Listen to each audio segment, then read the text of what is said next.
And Rosalind Jones, who is sitting directly next to me, is Professor Emerita of Comparative Literature at Smith College. Peter Stallybrass, next to Anne, is often invoked by this seminar as the founder, and perhaps we can now call him the eminence grise of this seminar, is Emeritus Professor of English here at the University of Pennsylvania. Now, what more could be said about Peter and Annie? It is possible, unlikely but possible, that there are an unfortunate few amongst us here who do not know these two as well as some of us do, and who may not have had the pleasure of their presence during this seminar's relatively long existence. I'd like to evoke their model work of collaboration by citing a book that is actually mentioned in their bio, if you've read your announcement. And it's a book that was actually, I think, coming into being just at the time this seminar was coming into being. It's this book in my hand, which is their jointly authored Renaissance Clothing and the Materials of Memory, researched in the 1990s and published in the year 2000. Now, this work, if you don't know it, I recommend it. It remains as powerful and important as ever. In fact, Roger Chartier and I will be teaching a chapter from this book in our undergraduate seminar next week. So I think it's a kind of a backstory for tonight's project, you might say. I'm going to read two very, very short excerpts from it. To understand the significance of clothes in the Renaissance, we need to undo our own social categories in which subjects are prior to objects, wearers to what is worn. We need to understand the animatedness of clothes, their ability to pick up subjects, to mold and shape them both physically and socially, to constitute subjects through their power as material memories. That's from the introduction. And now from the very conclusion, I guess it's a spoiler, but that's all right. As Renaissance clothes marked and unmarked status, they also fashioned and unfashioned a person. To rethink clothes as habits is to rethink what it means to be a person, to rethink both the materiality of social hierarchy and the materiality of memory. I think you can hear that amazing stuff, and we're going to think more about it tonight. I can't even nod to all of the other massive amounts of work in early modern studies and in book history that they both have done separately and jointly, and that they continue to do. But I would like to sort of signal and applaud their model of working and thinking together, because it's one that I think we can all look upon with joy and admiration. And I think it's also a fundamental model for the seminar.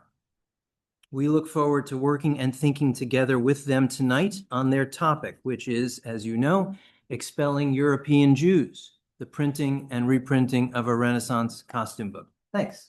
Thank you.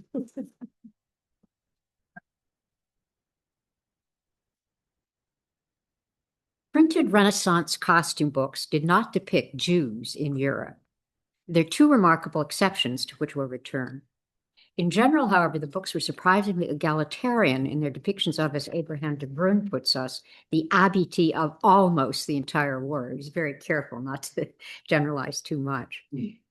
Some of the books, indeed, were organized alphabetically, like the Latin version of François Desprez' French costume book, where the Aegyptius and the Aegyptia Mulier and the Black Aethiops and the Aethiopissa precede the representation of any European.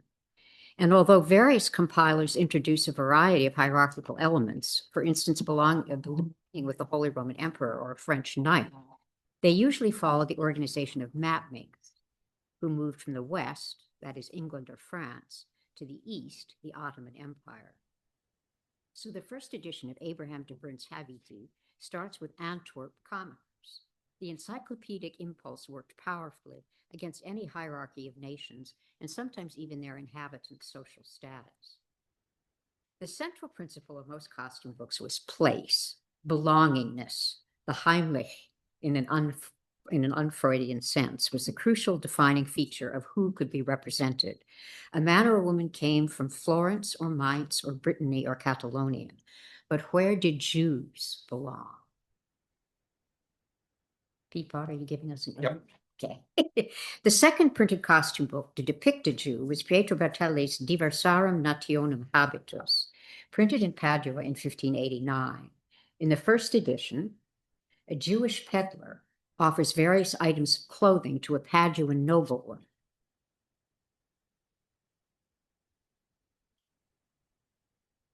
The peddler is identified as Paduan in the caption, but uniquely, as far as we know, he's speaking. And what he says, "What will you give?" is not in Italian, but in Yiddish. In other words, if he is Paduan, he is also an outsider, and that is surely the point of his foreign speech. He does not wear a yellow badge, but from the perspective of a reader, he's identified both by the caption below, Judaeus Mercator, and by his language as not being Paduan. But apart from caption, does he represent specifically a Jew or just any peddler? Here, for instance, is another image of a Paduan peddler. He's dressed quite differently from the Jewish peddler, although there's nothing distinctively Gentile or Jewish about either of their clothes. In fact, this engraving is simply a copy of the earlier Bertelli engraving in reverse, and the peddler is explicitly identified as a Paduan Jew. We are here in a completely different realm from the anti-Jewish satiric images that flourished in the 16th century, just as they had in the Middle Ages. Although European Jews are only depicted in 2 costume books, they were a major presence in representations of the Ottoman Empire. But what is usually most distinctive about the Ottoman Jews is how similar they are to their neighbors. Take, for instance, these 3 hand-colored woodcuts of women in Hadrianopolis, modern Edirne in Turkey, and a copy of Nicholas de Nicolet's Travels. How would one know if any of them is Jewish? Certainly not by their features, nor by the color of their hair, since they're all blonde. In fact, they're clearly identified in the text as Christians, Jewish, and Muslim, although the captions to the illustrations are not quite as explicit. How can we be expected to recognize these different religious identities when the illustrators and the editors of the costume books themselves were often confused? When de Bruyn copied in reverse a woodcut of Nicolet's Christian woman from Hadrianopolis, he mistakenly identified her as the Jewish woman. I just say the middle image is reversed, just to show that it's there. And this is the one on the right-hand side. And Bertelli in turn copied de Bruyn, repeating his mistake. Even when there was no mistake involved, the Jewish women in the Ottoman Empire are more similar than different from their neighbors. At the same time, Nicolas de Nicolet notes that Jews constitute a majority of the population in Adrianopolis. This is Nicolet. There are 80 synagogues. Their attire on their head is a yellow turban, saffroned. That of the Grecian Christians is blue, and that of the Turks white. For that, through the same diversity of colors, they should be known the one from the other, and are all clothed in long gowns, as the other Orientals are. Although religious distinctions are specifically marked by the colors of their turbans, the men, no matter what their religion, all wear turbans, and as he puts it, are all clothed in long gowns, as the other Orientals are. Put simply, in costume books, Jews belong in the Ottoman Empire, but there's only a single costume book in which Jews can be said to belong in Europe. Abraham de Bruyn's Omnium Poene Gentium Imagines, first published in Cologne by Caspar Rutz in 1577. The first copies of Rutz's first edition in 1577 are remarkable for the simple fact that they show Jews alongside Gentiles as belonging in Germany, and specifically Frankfurt. This is remarkable. Yes. Say which ones. Oh, the 2 Jews are on the left, and the Gentiles are on the right, the German. This is all the more remarkable because nearly all large cities and many territories of the Holy Roman Empire had expelled their Jewish inhabitants in the late Middle Ages. In Frankfurt, by contrast, the Jewish community had expanded from about 150 people in 1500 to over 2,500 in 1600. Frankfurt itself had exploded to over 300,000 people by 1600, including thousands of Protestants, exiles from the Low Country, but nonetheless, Jews represented about 15% of the total population, compared to about 1.5% a century later. Earlier. At the same time, restricted points of contact between Christians and Jews as much as possible were restricted. This is a quote. From around 1542, Jews had to wear badges on their clothes, were only allowed outside the Judengasse, the ghetto where they were compelled to live, in small groups, and were not allowed outside at night or on Christian holidays.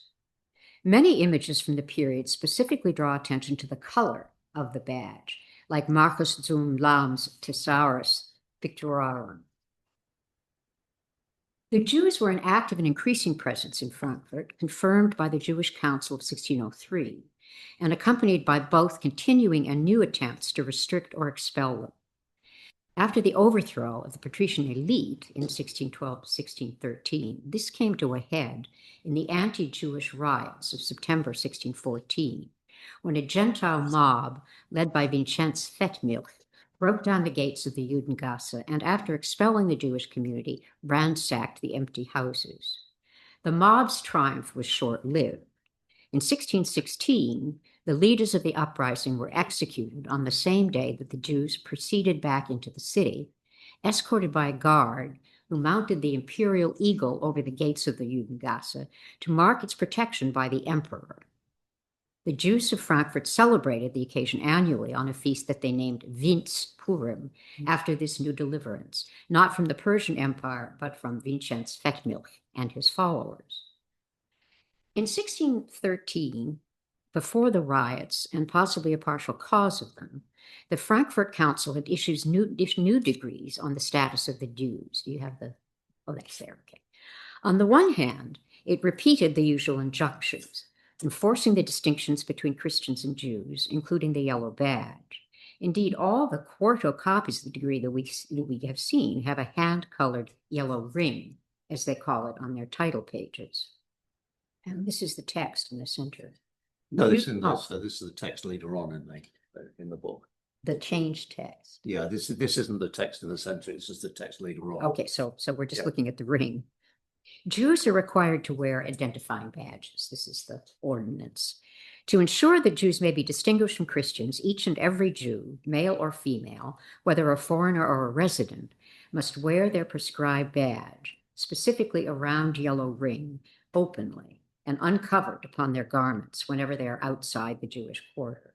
Failure to do so shall result in a fine for residents, namely 12 shillings, and for foreigners, the immediate payment is of 1 gulden. And in the 1613 quarto decree was reprinted in folio in 1614, although the latter is uncolored in the copy in the Harvard Law. But what exactly did the Jewish badge signify? We know that Jews frequently paid money so as not to wear it, and there'd be no question that the origins of the yellow badge were as an imposition by Christian magistrate. This makes it all the more puzzling that the inscription within the yellow ring on the title page reads, "This ring was found in the book in which Jews who have the right of settlement, Stechigkeit, are registered, written on parchment, and it is likely that it is the ring mentioned in Cardinal Nicholas's letter under the year 1452. Nicholas of Cusa was undoubtedly one of the most vigorous opponents of the Jews, and his 1452 enforcement of the yellow badge was deeply hated. But here it appears in a completely different perspective, less as a badge of shame than as a ring written on parchment, guaranteeing registered Jews a place in Frankfurt, however precarious.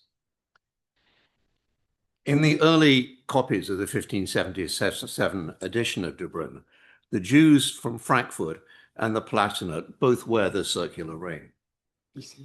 But it is notable, it's not, it's okay, it's not on the screen.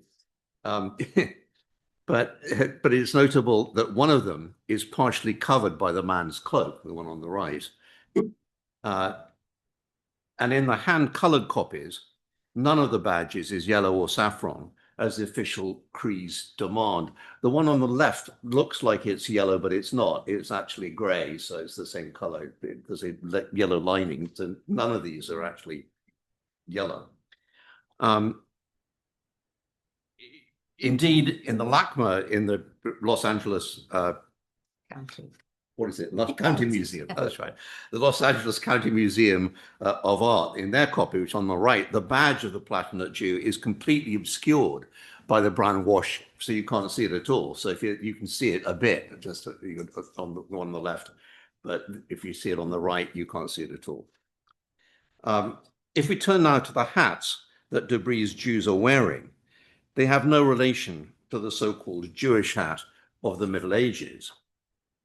Curiously, a version of this kind of hat was still being depicted in the 1613 Frankfurt Decree that we just discussed. The image is reprinted in Alfred Rubin's indispensable History of Jewish Dress, although he wrongly describes it as dating to the 15th century.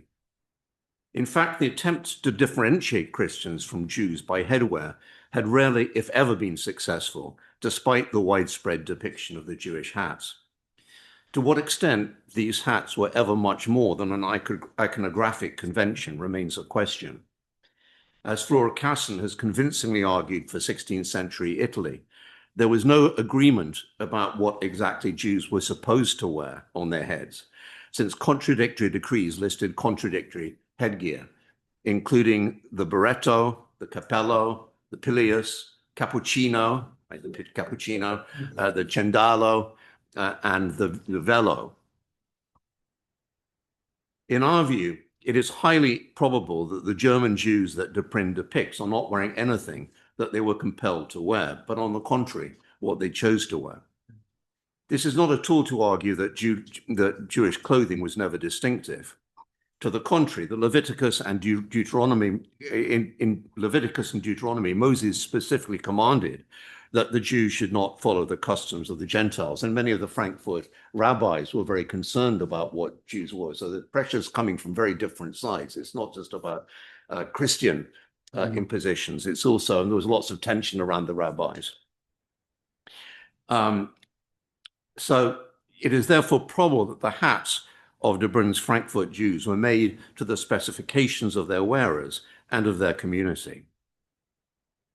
We have never seen any hats like them anywhere else in the period, Jewish or Gentile. One has distinctive ear flaps, this one here, two copies, both hand-colored. This one has distinctive ear flaps, a narrow brim, a high crown, and looks as if it could be made of beaver fur. The other, a soft hood-like cap made of textiles, has long lappets. Ironically, the only other headwear of this period with such lappets are the papal tiara and the mitres of Catholic bishops. So you could actually see these extraordinary lappets that hang down. I don't think there's any connection, but I have no idea. We couldn't find any examples of elsewhere of these lappets. Rubens is completely mistaken in his book on Jewish dress in claiming that the 1613 decree depicts the form of hat prescribed, that was demanded that Jews wear. In fact, it depicts exactly the opposite, a decree exempting Jews from having to wear any such distinctive headwear.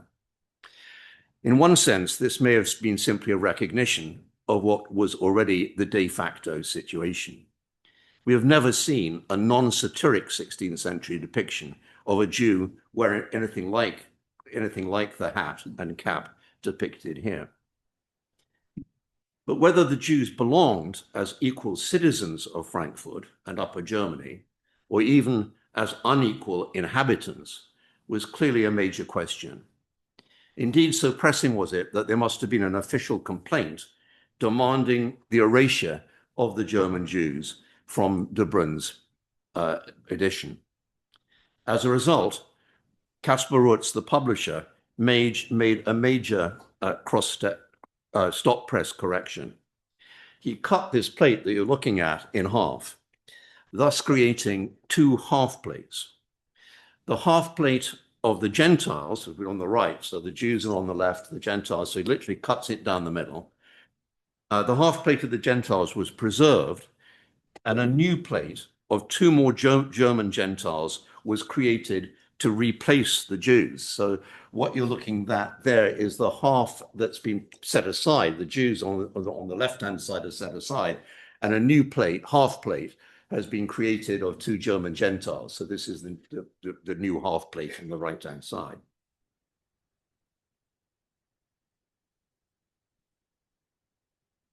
The half plate replacement on the right-hand side of the slide was made, we think, by a different hand from de Bruyn's Jews. The proportions of the head to the body are markedly different. The conjoined half plates of the German edition, of the German Gentiles, would continue to be reprinted through the 1577 and the 1581 editions. The second artist of the new half plate was obviously keen to show off his skill, both by breaking the frame with the courtier's cape. You can see that on the left-hand side. His cape actually cuts across the frame. So he's actually interested in displaying his skill. And by making later additions to the counselor on the right, adding slashings to his jacket and sleeves. So there are two different things going on there. On the one hand, the two on the left are hand-colored, but you can see the actual engraving has been all this slashing, the cross, it is called slashing, has been added. So that there's a lot of pernickety stuff going on in these plates, which really shows that there is an extraordinary attention to details.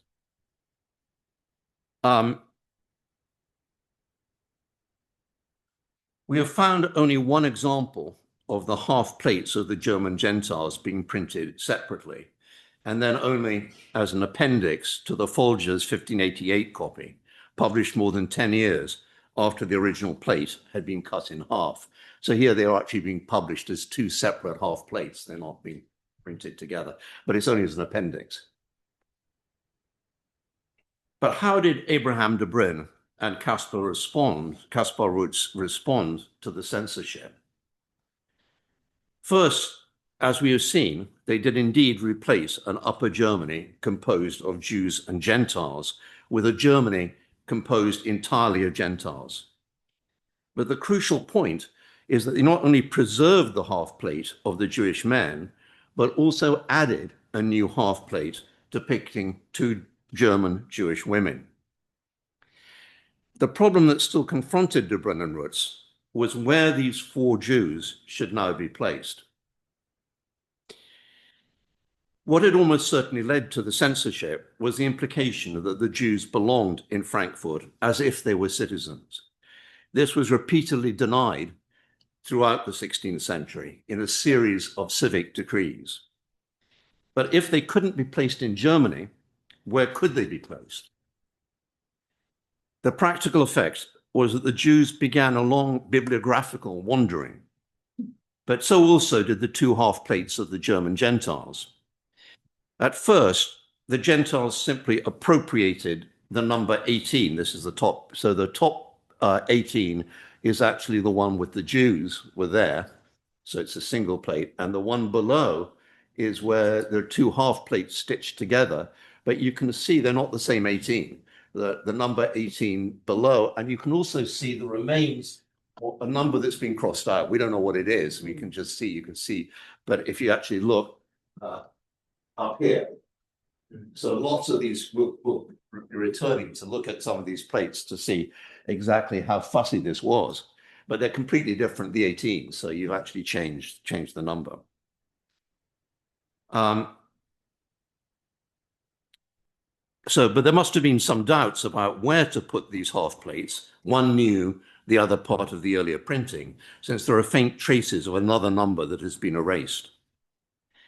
In hand-colored copies, the one on the right is hand-colored, the fact that the oblong plate was composed of two half plates was obscured with mixed success by painting over the gap between the two plates. So you can see the attempt to actually put the yellow across is to try and make it look like one plate, an oblong. And in fact, this excellent new bibliography of Abraham de Bruyn, and literally just hasn't noticed that, you know, that we're dealing here with two half plates or exactly what's happened. It's hard. Virtually every bibliographical description describes these volumes as incomplete because of the changes of the numberings, and so they're not incomplete. They're just a mess for various reasons. Okay. In the 1581 edition, the German Gentiles were moved forward in the sequence, with 18, which is on the left-hand half of the plate, being erased, but you can still see the trace of it quite clearly. The 18 is still there, and 9 engraved on the right-hand plate. And here's another image. You can see again, this is a hand-colored copy. They've done the same thing. They've tried to connect the two plates, but you can see the half-erased 18 on the left-hand side and the 9 on the right-hand side. But the half plates of the German Jews created a much more complex bibliographical problem. The solution that de Bruyn and Rutz arrived at in the late 1570s was to place the Jews as the very last image in the book, not only detached from any specific city, region, or nation, but also outside any continent, after the plates on the Ottoman Empire and a single plate on Africa. But there can be no question that by relegating, quotation marks, by relegating the Jews to the end of the book, they gained a new prominence, especially with the addition of the new half plate of the German Jewish women.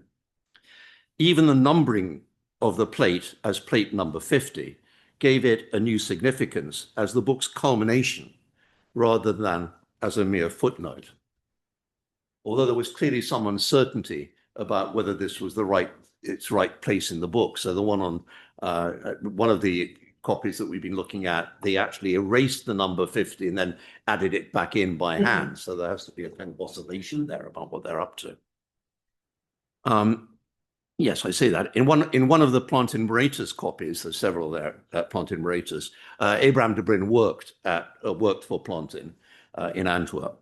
In one of the Plant in Veritas copies of de Bruyn, the engraved 50 has been scraped out, but then 50 has been written in again by hand. The crucial point, however, is that in most of the copies of the censored 1577 edition that we have seen, where the Jews had been expelled from Europe, they've been added back as a conclusion of the book, as if indeed they constituted a nation in the older sense of the word. I'm not going to go into that because Roger, I'm hoping Roger will say something about what the word nation, because I know he's taught frequently about this very complicated notion. It doesn't mean the same as we mean today, but as if they constituted a nation in the older sense of the word. It was perhaps as a consequence of this prominence that when he reprinted the book under a new title in 1581, Michiel Collin completely erased the European Jews. They would not appear again in print until after Abraham de Bruyn had died in 1587. But the year after Abraham died, Caspar Rutz decided to publish a third edition under a completely new title, Sacri Romani Imperii Ornatus, the dress of the Holy Roman Empire. This was a bizarre project. On the one hand, there was a definitive statement of the number of plates contained in the book. Annie and I've done a whole lot of different work on the first edition, which is literally a total mess because there's a printed section to begin with that never corresponded to the images. So they were always out of sync. So literally the whole numbering was wrong. And so from the very word go, 1577 has the wrong number of plates. They often give wrong descriptions of what's on the plates. So everything about this is wrong. So the 1577 was a total mess, one kind of mess, and then a second kind of mess because of the whole question of whether Jews were going to be placed. So there are two separate questions. It was a mess even to begin with. So this new edition is a bizarre project. On the one hand, there was a definitive statement of the number of plates contained in the book. the title page was surrounded, as you can see, this is an oblong book. The title page was surrounded by an address to the reader in 4 languages. And it ended with a statement in French that the book contained 72 leaves. Now, virtually no copy that we have seen has 72 leaves, I should say that, but it's nearly every copy has 40 leaves, so 42 leaves. So the reason they don't have the 72, it was divided between ecclesiastics. So there was a whole other section that we're not talking about, but we've seen very few books that even have the ecclesiastics. They didn't bother with, most people didn't seem to want the ecclesiastics, basically. So what you have is 42, but nearly all of them have that numbered sequence, 1 to 42, which is the secular part. So it has usually been presumed that this edition was compiled in Cologne, but a single copy in Poland gives Heidelberg as the place of publication. Strikingly, all the copies that we have seen are unique, made up of a mixture of remaindered sheets and of sheets from re-engraved plates. And quite extraordinary care has been taken in most copies to number the plates in sequence, but through a truly obsessive range of practices. And I'll go through what this range of practices is. So first of all, the top left, you can see that's actually a re-engraved number. I don't have shown this. They actually, so it's a re-engraved number, it's a new number 29. The second 2 are engraved numbers that have been corrected by hand in manuscripts. You can actually see the 21, 36 are both using part of the engravings to actually try and remake one. The one on the right-hand side, maybe the hardest to see, it's actually a paste over. It's a little bit of, it's a little square that's been pasted over a wrong number. So it's literally been stuck on. Now, these are the really interesting ones down here. These are actually letterpress. So this is letterpress, but stamped. And so they're actually stamped with the numbers. They must have had numbers 1 all the way from 0 all the way to 9. And each letter was separate. They never put 12 or 22. So this 22 is made up of an actual letterpress number stamped twice. And you can see this because it recurs in different editions, but with different spacing. So it's not being put, so you've got a stamp with one number. Each stamp has one number on it. But why would you do this? So this one is an extraordinary example. This 3 is here engraved, but the 2 is letterpress. So you've actually added letterpress. So the presumption we have, and we've seen, we've seen several copies of this kind of thing. The presumption we have is that there are a lot of remainder copies, and they're trying to just simplify. So the only reason to do this is they're dealing with multiples. They're not dealing with just, so they fiddle around with some copies, and other ones they really do go to the trouble of setting these in letterpress. So the only reason for doing this latter kind of correction that we can think of was so as to produce multiple paste overs to apply to multiple copies that required renumbering. And we have indeed found similar paste overs in different copies. They are never identical, however, because the letterpress numbers were stamped individually by hand, so that 22, for instance, is produced by hand stamping the number 2 twice, with the consequence that the spacing between the numbers is never identical. What is striking about what's striking about the conclusion of these volumes is that the final plate always depicts the 4 German Jews. Equally striking is the fact that the 2 half plates of the German Gentiles were excluded. So the German Gentiles now have disappeared. You've got those 2 half plates have gone, although Rutz certainly still had the plates, since they are contained as an addendum to the forger's copy. In other words, Michael Collin in 1581 chose to reprint the half plates of the German Gentiles and to exclude the German Jews, Caspar Rutz decided in 1588 to do exactly the opposite. He chose to actually print the German Jews and to exclude the German Gentiles. Rutz, however, was still faced with the same problem that he had confronted in his first 1577 edition. Where did the German Jews belong? And again, the problem is revealed by the hesitations and changes in the numberings of the half plates. One solution was simply to erase the number altogether, as in one of the Bayen's copies. There are many advantages to this. First, one could sell the print separately, so it doesn't have any number on it. You can sell it more easily separately, as opposed to as part of a numbered copy in the book. Secondly, collectors could buy as many plates as they wanted and bind them up in any order that suited them. So there are also collector's copies, which are actually often have additional plates. But this clearly went against Rutz's desire to produce by hook or by crook an edition of the sequence that he wanted, an edition that he had manifestly failed to produce in 1577. For this new edition, Rutz, we believe, had a specific aim in view. It would conclude, as in the censored 1577 copies, with the German Jews. But the penultimate plate, completing the section on the Ottoman Empire, would be of the most cosmopolitan city in Europe, Hadrianopolis, an Ottoman city, but composed of a majority of Jews with a minority of Christians and Muslims. In fact, the only woman in plate 41, this is the penultimate plate, who can be considered Islamic, is the wife of the Janissary from Constantinople. She's the second from the right.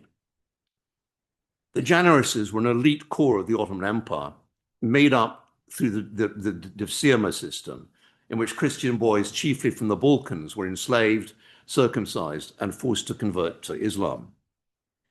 A Janissary's wife would consequently be officially Islamic, but also a living witness to the complex and sometimes violent interactions between different religious groups in the Mediterranean world.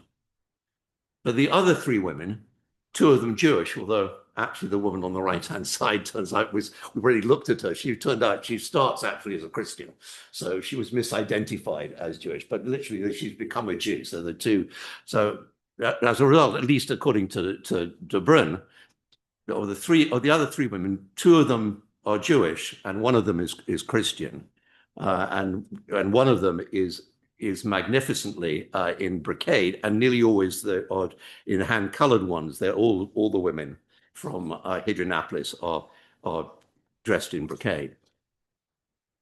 So the other three women suggest a very different approach to what a costume book might be, a celebration of a Heimlich place in which one could belong without claiming any originary status. When one turns the page to plate 42, the last plate in the book, one turns to the Jews from Upper Germany, bibliographically expelled from Frankfurt, but newly conjoined to the cosmopolitan world on the borders of Asia. And so you've got a short coda about books. On the 2nd of April, 1578, less than a year after the publication of the first edition of de Bruyn's costume book, Simon Gunzburg, a Frankfurt Jew, signed a contract with Ambrosius Froben to print 1,100 copies of the Talmud. The basis of the text was to be the Venetian edition of 1547, as it had been expurgated by Marco Marino and the Congregation of the Index between 1575 and 1578.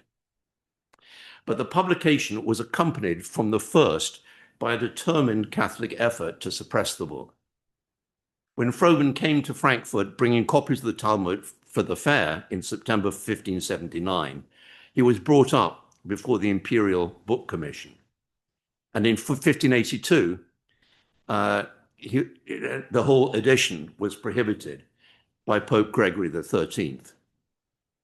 This was only part of a long campaign in the 16th century to prohibit Hebrew books, the most notorious occasion which led to Erasmus and lots of other, huge literature. This was only part of a long campaign in the 16th century to prohibit Hebrew books, the most notorious occasion being the confiscation of Jewish books by Johannes Pfefferkorn I love that name, a convert from Judaism to Christianity.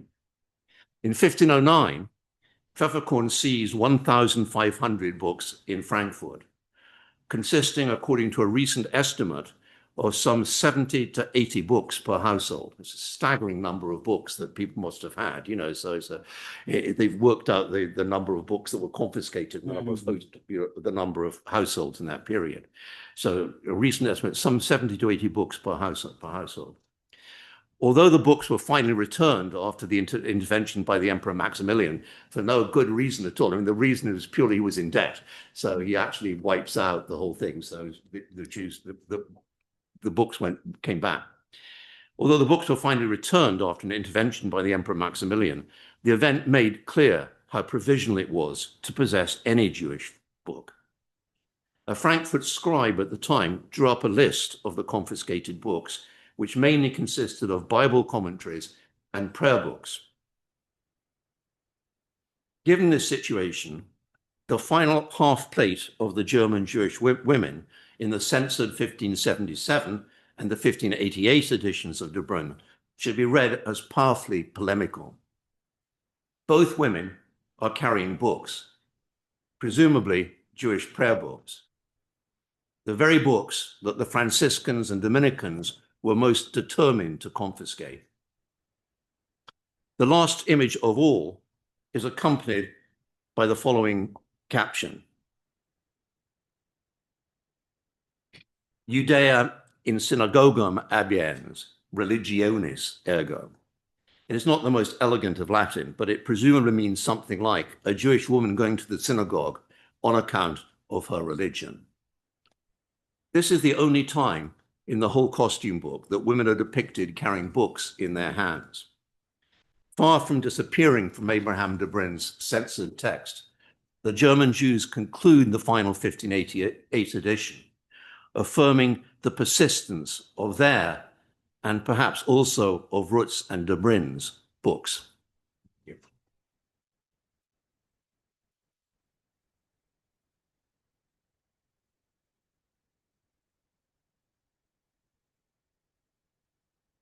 Heard a little of this before, and it's endlessly fascinating. So the floor is open. Second to last slide, so we see Yes, the sure. books again. Absolutely. For a second. Find really bad. This play from the other side, play from some. There we go. To continue to share. Yeah. Is that the one you want? Next, That one. no, with all the books, the four women, the two women with their books. It's very pen. You just Two women. Keep going. Those are the two It'll be women. the next one. Yeah. There you go. Thanks. Okay. Questions? Hello. Do I just ask a question? Do you hear me? You have done so. Go ahead. Yeah, hi. It's Thank you Jay. for- Hello, Jay. Ask Thank your you question, for- please. Very good. Thank you for an informative talk. Did the yellow color of the badge connote, was it symbolic of something? I'm thinking of, you often see in paintings Judas Iscariot, another outsider who's shown in a yellow cloak, thinking of that Giotto painting where he's hugging Christ in the Arena Chapel. Yeah, He's that's often absolutely shown in yellow. Yeah, that's absolutely right. But nonetheless, the badges were different. They were local badges. Yellow was the commonest color, but they were sometimes red and white. It depended where you were in the Roman Empire. But nonetheless, yellow was very conventionally associated. But some of these things I think aren't true. In other words, that the notion, for instance, that Jews were represented not just with yellow, but with red hair. Giotto absolutely represents Christ with red hair. In other words, that Christ goes through a whole range, a long red hair tradition. So there's a very, very good book that's come out about the sort of yellow and, and the red hair. So I think some of these things, they need to be taken always with some caution. And as I say, the Jewish badge, you're absolutely right. Yellow was often associated with Judas. So that's completely right, Joe. And I'll just say for Zoomers, we'll just make a cue if you want to use the raise hand function in Zoom. We'll see your hand raised and we'll call on you. George, please. Yeah. Oh, sorry, Davida. Yeah, I apologize. Go ahead, Davida, and then George. So I'm interested in the pressure that was put to move them, take them out, store them, whatever. And I wonder if you could say more about what the books were intended for and who bought them and how they were being used and why it would be considered important enough in those books to either put them in their place or take them out of their place. That's a good question about who were these books made for and who bought them. I think that in the case of De Bruyn, it's a very big book. The folios are very long. The sort of prefatory material is extremely elegant. So I think this is meant for a scholarly audience and a wealthy one, obviously. And so the question there, I don't know if you would want to make a kind of assessment of the sort of political position of the readers in relation to Jews. But I think there's a sense of, shall we say, honoring Jews in the way the rearrangements take form. It's not an anti-Semitic, kind of hostile folio that we're looking at. But what we're really talking about is the way the book gets revised. Things are pasted in, things are relabeled. So it's a double process, not just the original intent, but the way things are handled. Yeah, if there weren't art museums and if people from different cultures are being portrayed to the public in, they must not have been portrayed in very many forums. Maybe the theater, I don't know, maybe books were one of the ways that, outside of court or some other place that people could see them. I don't know. But there are only these two books, that portrayed European Jews. That's all. Yeah. And I think your question is interesting because I think it's the same thing if you imagine the audience who can afford this. You've got highly educated people and the sort of people who would have looked at each other's books in private libraries. So I think that's part of the story. Yeah.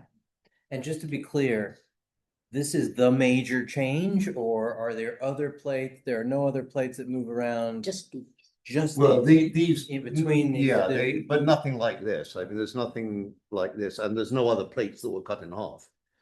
So the cutting in plates and the half plates moving around is separate from. There are lots of other changes, including changes of captions and sometimes adding things about costume.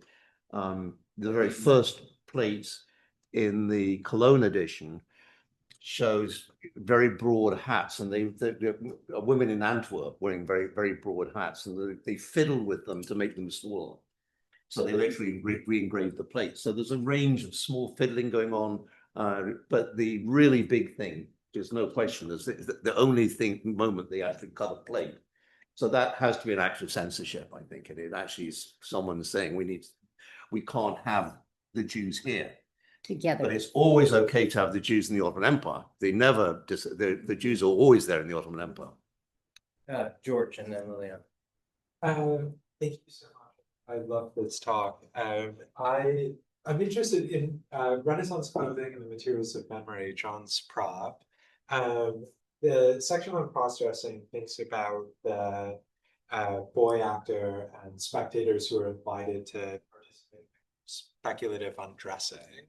I'm wondering how that might work here. In other words, is the costume book an opportunity to speculate on the Jewish body beneath the clothing? And maybe a kind of layered or associated question would be, what's at stake in the transition from costumes in performance and costumes in costume books? Yeah, to your first question, I don't think there's much invitation to see through these clothes. They're opaque. The books are about clothing. I mean, to a boring extent sometimes, but the whole point is to represent what people are wearing. So I think, you know, seeing through or being asked to think twice is really not a purpose of the books. The second part of your question, repeat it, please. Costume in the theater. Yeah, that's another thing. These costumes weren't meant as you know, theatrical costumes, but they were certainly taken up in the masks, in the English masks, including one I know by Ben Jonson. The costumes here are translated into three-dimensional costumes that the actors wear. The headdresses especially seem to have intrigued theater designers or costume makers. So you do see them appearing. Particularly when it's, of course, when it's a character from part of the world that isn't known to an Elizabethan clothing audience. But I would just add to what I was saying is that in some ways, this is almost the opposite of theatrical costume. Is that it's meant to define what people wear in a certain place, which is clearly unrealistic at one level. The gender, You know. the gender Yeah. differentiation is very thick. But there's the connection between what you actually would see in London at the London court, because actual court fashions are changing very rapidly. There are often different styles coming in from France, to Spain, you know, so you've got a mixture of clothing styles. These books are absolutely resistant to that. They want to say, and they often get printed over 40 years. So it's as if it's completely static. You know, someone in Padua wears this, you know, and so it's to stay that way for 40 years. It's an interesting maybe misnomer to say costume book, because people do think, you know, what you've just suggested. I mean, costume to us sounds like a you know, a dramatic, a theatrical performance. But the best word for this genre is Trachtenbuch. It's just a book of clothes, you know, a book of the clothes worn here and here and here. So yes, the books were used by theatrical, you know, professionals. But I think their purpose was, this is it, you know, to kind of freeze a city, let's say, in an image. Yes. Let's get David, Liliana, Arthur. Yeah, my question sort of, I think Peter sort of half answered my question before I even ask it, but it's to do with stability of place, and maybe Marco can speak to this also, the insistence upon Padua, right, which is so close to Venice. Yeah. Right? And they sort of bleed into one another, but Padua's got the reputation of the great humanist educational institution. Venice is the entrepot, the mercantile, but it's famous for its book trade. And that book trade takes an awful lot of input from the humanism of Padua. So to want to differentiate Padua, the Padua look from the Venice look, and also why isn't Venice there? Because you think that Venice is very there in all the costume books. It's sort of massively present in the costume books, but just not the Jews. And so I don't know. So that's what's interesting. But of course, as we both said, the crucial thing, the Jews aren't present at all in Europe, apart from, and the question, the only one that's there in the Bertelli is clearly, in the first instance, I would call it negative in one sense. I mean, he's someone who doesn't really belong. He's speaking Yiddish. You know, he's Paduan, so it does say he's Paduan. So it actually says that he's a Paduan Jewish merchant, but he's still not really a Paduan in the sense that, you know, if he doesn't speak Italian. So, you know, I think it's quite. So I do think that in a way we're only dealing with one book. Abraham de Bruyn is such an exception. Your question about Padua, I think, is interesting, because you would love the Bertelli. There's a whole section, there are maybe 10 prints. It's a small book, so 10 prints is a lot, of Padua. There's a sort of sculpted image of a Paduan humanist. There are funny engravings of people riding in carts in Padua, the style of a kind of vehicle of transportation like that. Bertelli was, as you say, right near Venice, and he really wanted to put all of this together in a way to distinguish Padua, you know, from the big city. Padua lends Venice a stability that Venice doesn't have. By definition, Venice is not a stable location. It's built on water. Although it was certainly the center of publishing permissions, and I mean there was a lot of control of books published any place in Italy. So and tourism.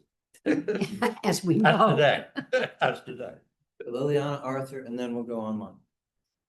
Thank you so much for the wonderful talk. I think what you show is also a very important paradox in the matter. Because Trachten are supposed to be local clothes. So they're not international traded, not That's at right. all what you have said on Saturday with the pearls and whatever. This is local. So it's really the question of belonging. But the question of the Jews is not just the question of whether they belong or not. It's also to identify them as different. So we have not only to see that they may not have the local things, but that you want them to be other and distinguished. And that is the first time that, kind of the head moves to this. But this is not the only thing, and I'm responding now to George. It's also something that relates to the body. They're obliged to wear a beard. Oh, the beard. And the beard is a stricture that runs until 1800 and even beyond. And you can see that Jews who are trying to be more assimilated, when you look, for example, at portraits of Moses Mendelssohn, who is trying to westernize in some ways, there's a very, he needs to have a beard. And what is happening with the beard is precisely what is happening with yellow mark earlier.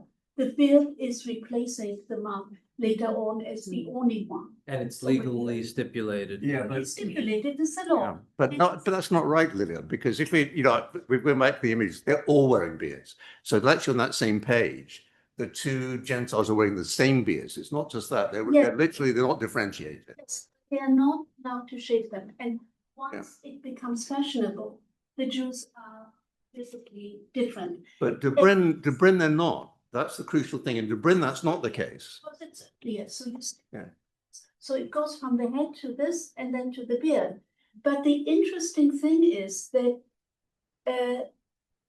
the rabbis insist on the beards as well as the law, because they are afraid that if they lose the beard, they might convert more easily. And that's precisely the argument that you have used with the clothing as well. The question of differentiation that is as a paradox at the same time as belonging. It's a very interesting point, because the clothes follow the rules, the laws. But in the case of a Gentile man, it's variable. You can shave, you can grow it back. And there are whole questions of stylish masculinity that have to do with beard and what shape it is and so on. So I think that's a very good point, that the beard is not to go from a Jewish man.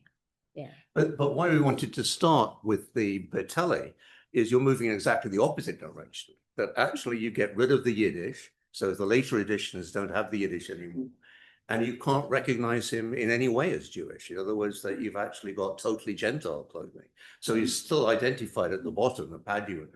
So I think, in some ways, what we were particularly interested in, above all with Hadrianopolis, is the extent to which you can't tell people apart. In other words, there's a presumption that comes out of things like the Jewish hat, which we can't find a single image that's an actual portrait of anyone wearing anything like a Jewish hat. So it's there's like an graphic convention there, but it doesn't actually relate to the differentiations. They are differentiated, there's no question. There's differentiation, that those hats are completely different from any hat. It's precisely the paradox. But it's not being, we don't believe for a second it's being enforced by the Christians. It's coming actually from. It's not. No, but because Jews want to identify themselves. That was your point. That's the point, that Jews want to identify themselves. So let's get Arthur, and then we'll see where we are online, and then back to Jared. Arthur. Thank you. I don't know these texts. It was fascinating to take through the bibliographical material, the changing, the erasing, the recovering. So thank you. I was thinking, John, you began by talking about moving from the wearer of clothing to the clothing that is worn. And I was thinking about, I guess, Dave, someone mentioned the audience question. So I'm wondering about the notion of observation in the 16th century and how it grows or changes in the 17th century, because there's a fair amount of work on depictions of Jews by Christians in the 17th century. There are discussions about whether they're ethnographic or whether they're anti-Semitic, but they all seem charged with a certain amount of ambivalence. But when you go back to the 16th century, I wonder if you can, there's two elements of this. One is the 16th century of beginnings of this kind of observing without necessarily judging. And then you have efforts to refashion it according to values and judgments that occur after the observation has happened. And then in the 17th century, this observation becomes curiosity. And then you say, who are these people? What are their differences? How do they do things differently?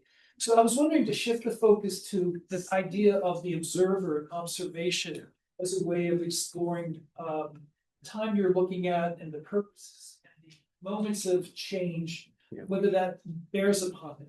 Well, it's an interesting question with a sort of amusing answer.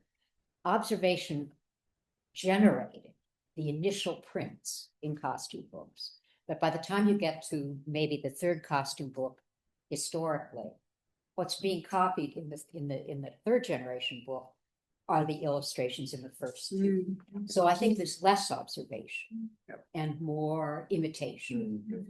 It's not true of all the books, but I think it's a pattern you see through. How many of these are there that we know about? 18, something 18, I think more than that, 20. So that you can see that there's a certain amount of repetition. That's just the simple way to put it. Quite often, the same clothing will be represented in a different style because the printmaker has a different technique or a different sort of vision of what people look like. But it's a good question because I think there's less observation and more imitation as you go forward. Well, both at once. I just say the other side of that is there is something like Holler, for instance, is really observing. And so Holler in the 17th century, and so it's on the table, but you can see there's an enormous precision there. And then one of these, which is a very odd, supposedly by Holler, it's not by Holler at all, but it's about prostitutes in London. And it tells you the price, how much it costs. And again, it's meant to be specific people. It actually gives you the name.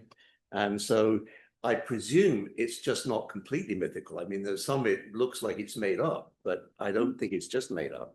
And the Holler is very, very much about very specific observation. He's very interested in, but the same thing would apply. He's not very interested in people, primarily. I mean, he's interested in what they wear. So the interested in faces, for instance, is one of the things that I think that's part of the problem, that if you want portraiture, you're never going to go to costume books. You're not interested in actually what people look like. And there's very little attempt to differentiate Jews by physiognomy in the earlier, unless they're caricatures. So the caricatures are absolutely differentiated. But part of what we were trying to get at is that when you're actually looking at things like the Jewish hat, that always is posed against what Christians wear. This is what Christians wear. This is what people wear.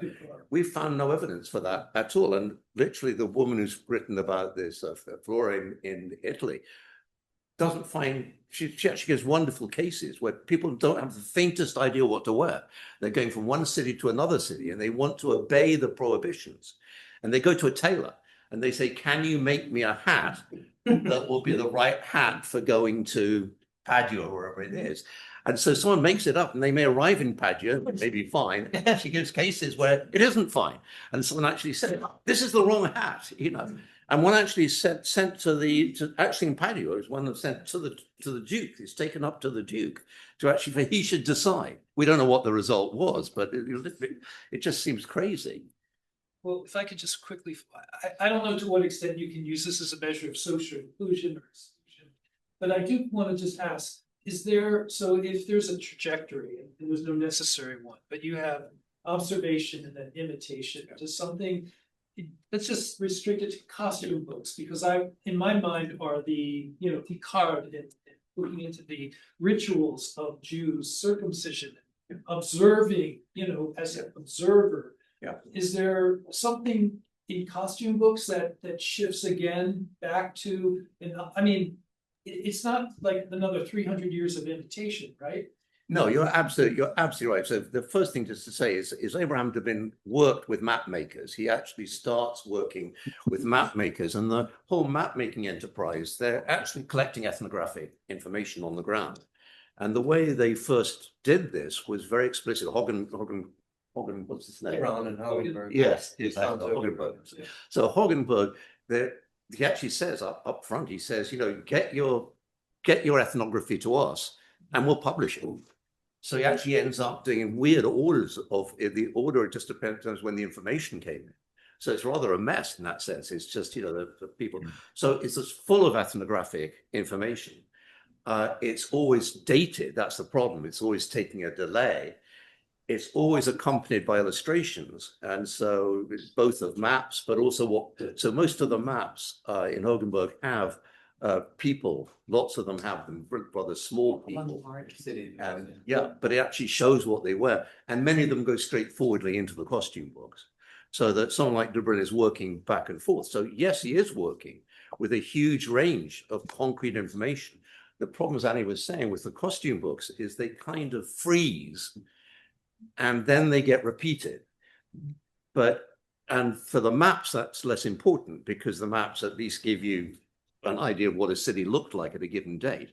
For the costumes, it's much more of a problem because they're always claiming that this is what people wear, and so there's sometimes a historical dimension of costume books. Vecellio, who's the late Venetian producer of these things, has a kind of history. It's just pushing the translation.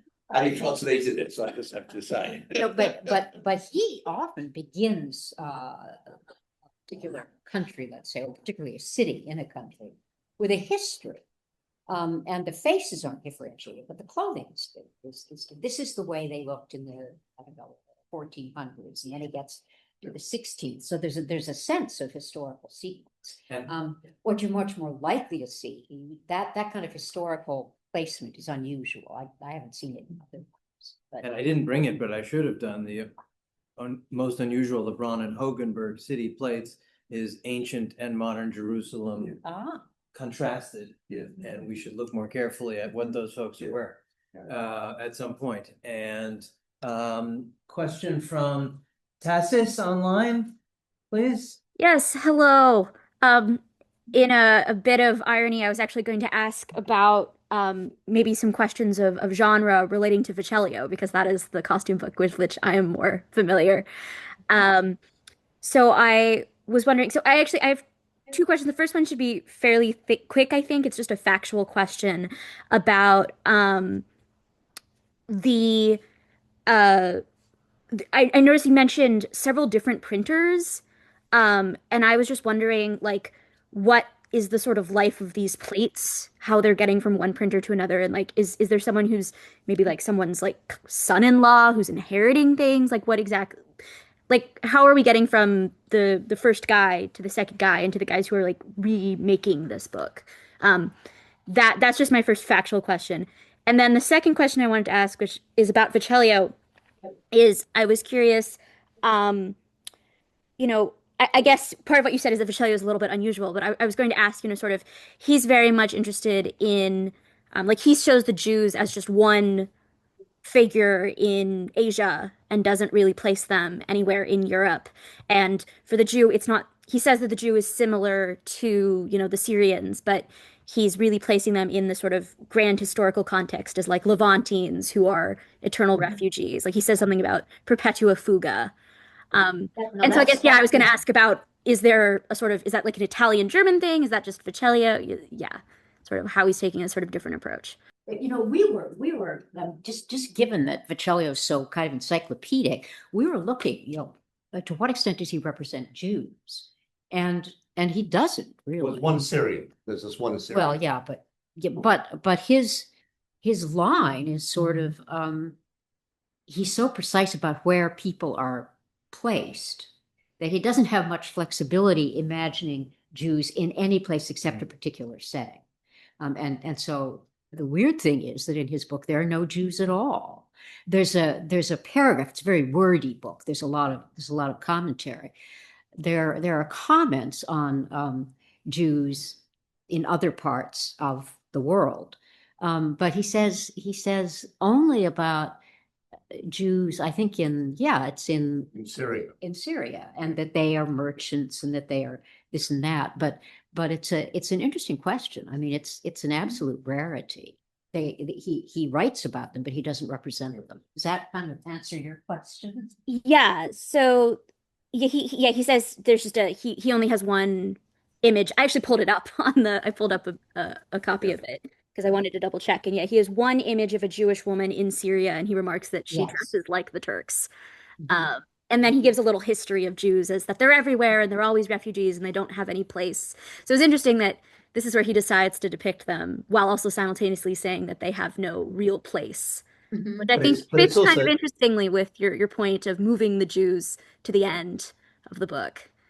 But it's very hostile, the comments he makes in Syria. He actually says, that everybody hates the Jews. This is Nikolai. It's not No, in Vecellio. Yeah, it's actually the Syria. He does actually, there's a paragraph in which he says, there's hostility. And what about almost implies that there's maybe a certain financial envy.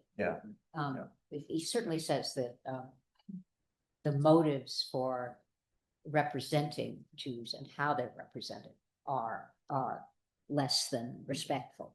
And the other question from Tass is on the movement of the plates. Where were these things? How did these people, the engraving plates themselves? Oh, the engraving place is all over. That's the irony, is that someone like De Bruyn himself is moving. We don't know. There's not a huge amount of biographical information. He almost certainly moved for religious reasons out of Antwerp to Cologne, as lots and lots of people did, above all Protestants, exiles.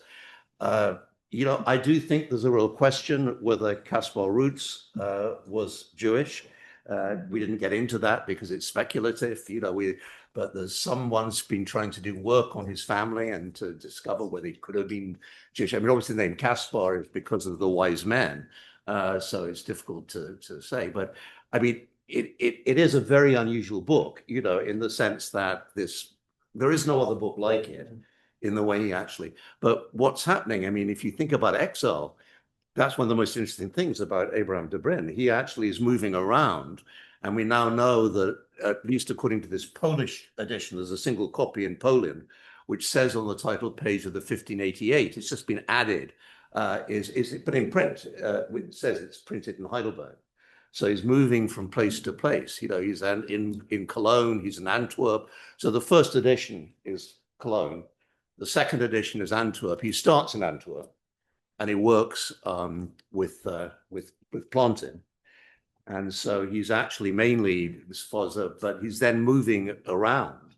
And so that's one of the ironies about many of these people, that however much they're talking about settled place, they are actually experiencing exactly the opposite.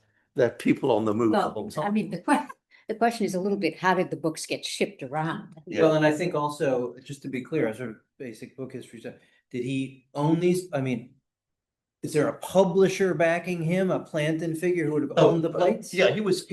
Well, Roots. Is he the Roots owns the plates. Roots owns the plates, and so Roots does the first edition, but they must at some point have been sold or lent. You often could rent them. So literally, when the second edition is printed in Antwerp, that must have been rented by Michael Colleen, who actually publishes. So Colleen publishes the book without the Jews. He gets rid of the Jews, and so you actually have a very different kind of. And there are added things. He did add plates as well, and so there are more images in the Colleen, but. So it's a very complicated, the actual printing history is a very complicated history of all the editions, of all three editions. But in some ways, the last edition is the most interesting because of this incredible care to actually make sure you have, it says 72 plates, but he's talking about 42 plates. It's the 42 plates that he really wants to have. It ends with the Jews. We've got Jerry, and then we'll move over to Rita. Jerry. Thank you so much for wonderful talk and so much to think about. A kind of follow-up to, I think, Liliana and Arthur's thoughts about observation. And I was thinking about Adrian Boyarin's work on 13th century England, where the source of the anxiety is that the Jewish man is readily identifiable because his body is marked as different, and a source of equal anxiety as you can't tell a Jewish woman if she's Jewish or not. Yeah. And looking at your materials, of course, the example you gave early on are the women who kind of move from being identified as Christian or Jewish, and there's that indeterminacy about them. With the men in De Bruyn, I observed that the Jewish men are dressed differently than Gentile Germans. They're not wearing fashionable doublets. They're noticeably different, and I'm wondering if elsewhere in other cities whether you have Christian men who are as resolutely unfashionable as the Christian as the Jewish men there. And then just my other thoughts is with the I kind of don't see any anti-Semitic caricature in the De Bruyn. I'm less sure about Bertelli because that Jewish merchant is kind of scary and I mean, he's kind of aggressive. He's going after the woman, and posture. he's also speaking language. So there's something terrifying about him. And then the third example you had, and unfortunately I can't read my handwriting and to identify it. You had the pair of the Jewish man and the Jewish woman. The Jewish woman is holding a goose, right? Yes. But she looks like perfectly fine. I would say the Jewish man is the most aggressively anti-Semitic image that you showed. Why? He's a dwarf. His body is malformed. Yes, that's true. Sure. His head is outsized, and he's holding a pack of a bunch of garlic and a money bag. Yeah, that you're absolutely right. Yeah. It's really funny. And First that is yeah, an anti-Semitic no, it's picture. the garlic. Why do you think the garlic's relevant? Oh, garlic is coded as Jewish. Yes, that's right. And in fact, And the goose also. Is the goose? She's carrying a goose. Yeah, but the goose. She's carrying the goose. Is there anything? I don't know the. Yeah, there's some. Thomas, you have to have Thomas Rader explain this. There's someone who actually works on this. Okay. On geese, it's some kind of pun. I didn't, my German wasn't up to this, but Thomas Rader did explain to me that it was some kind of weird pun. Why is garlic coded? I mean, you know that in Hebrew, the word for garlic is shum, and that becomes an acronym for the three Jewish medieval cities in Germany, Speyer, Mainz, and Worms. well, did we read a description of the of the Seder that Yeah. So Jerry, what you're saying, But Jerry's absolutely right. Of course, you can't draw maybe such a clear line between caricature and Well, also, I mean, that males are marked more distinctly than women. And that there's. I agree with that Yeah. because the woman, I don't think is caricatured. There's nothing distinctive Right. in that particular thing. Obviously, the point about them is that why we were showing it because of the yellow badge. The yellow badge is important. So it's absolutely crucial in some sense to say these are Jews, and there's actually a description of them above. they're written. So, whereas what's interested us about the De Bruyn is that no one hand colors the badges yellow. No one did it. When you actually go to the decrees in Frankfurt, they're all coloring it yellow.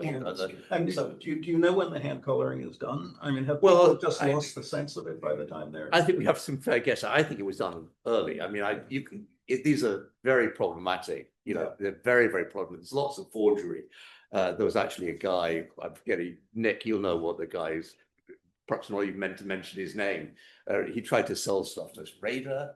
Yeah, we won't mention that. We're not meant to. There are modern examples. We'll be sued. We'll get sued if we Modern actually say examples of this. hand coloring. I mean, there's lots of hand coloring going on, but nonetheless, I think that the colors are very, very typical, including how varied they are. That all the way down to the washes, I think, are very typical. So I would presume they're done, but they're badly done. They're some are better done than others. But I don't. Can I just touch on that a little bit, because you showed one where there was a wash, but it was clear that even though they hadn't colored the the badge, it stood out because that didn't have the wash on it. We had a double. It had a paler grey behind. So it's grey.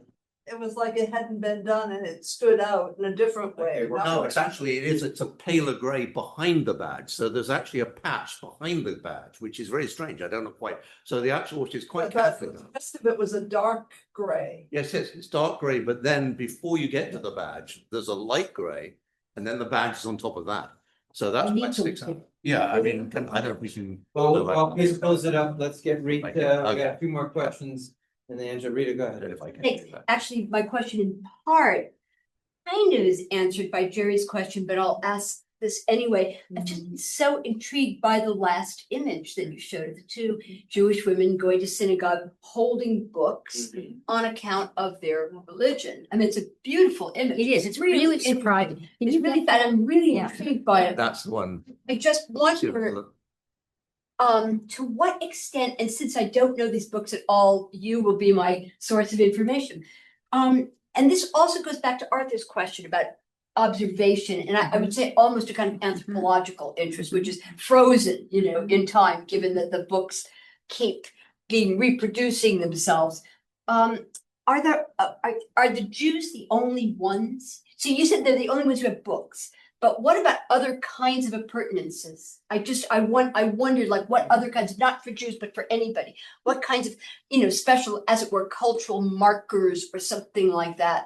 I'm not thinking of, let's say, professional markers, but also distinctive markers. I'm just wondering what other kinds of things for Gentiles are there? I mean, are there for place, for profession, things like? Yes, there are. Yeah. So, I mean, people holding, I don't know, lamps, or people holding something else that distinguishes them in terms of a place and in terms of an activity, in terms of something that localizes them and distinguishes them. Only pretty much for the love. It's really interesting, though. In Vecellio, he sometimes shows a kind of scholarly or aristocratic man with a book.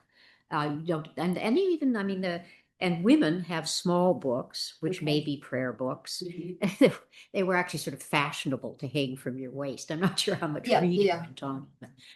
But what kind of worker does a particular thing? Any kind. It's just that of the images that you showed, the two books of the women going to synagogue really stood out as appurtenances, as things that mark them in some way, mark either some kind of dedication or some kind of value or something like that. And I'm just wondering what other. Since you ask about the women, the Jewish women. But for the elite, it's. One of the things that happens a lot is that people's professions are suggested. Yeah. And particularly women spinning.